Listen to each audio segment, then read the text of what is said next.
Iya. Tanggal 17 Oktober saya mendapatkan surat dari KPML surat elang Atau mungkin OJK lebih izin Pak nggak dengan Pak? dan Mohon maaf Pak jadi Pak. Apakah OJK kayak ini akan dibuka ke BPS Pak terganggu Pak?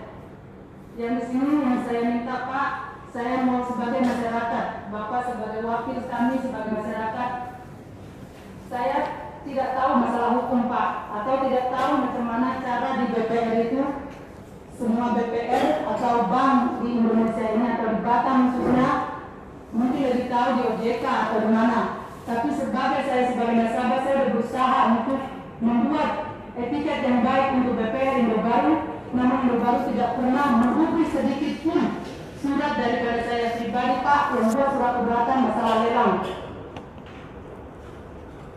Yang kedua, saya tidak pernah dipanggil untuk somasi atau memberikan kesempatan buat saya untuk menjual rumah atau bagaimana cara untuk masalah rumah saya yang mau dilelang itu Pak. Hanya pernah yang namanya Andre ada di hadapan saya dan Yuli yang pernah rumah saya hanya memohon bilang sama saya rumah ini sudah dilelang.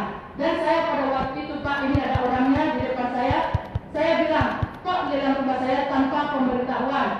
Namun Andre dengan Yuli bilang, kan yang penting udah bukan dilelang. Saya ingat betul dengan kata-kata itu tersebut Pak. Sebagai dari BPR, hanya itu mereka yang datang ke rumah saya.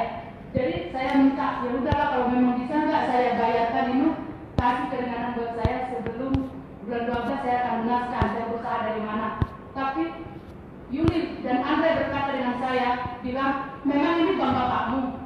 Itu sama saya ingat kata-kata itu. Yang ketiga Pak, saya bilang kalau bisa saya mau bayar pokok, dendanya boleh nggak diapain.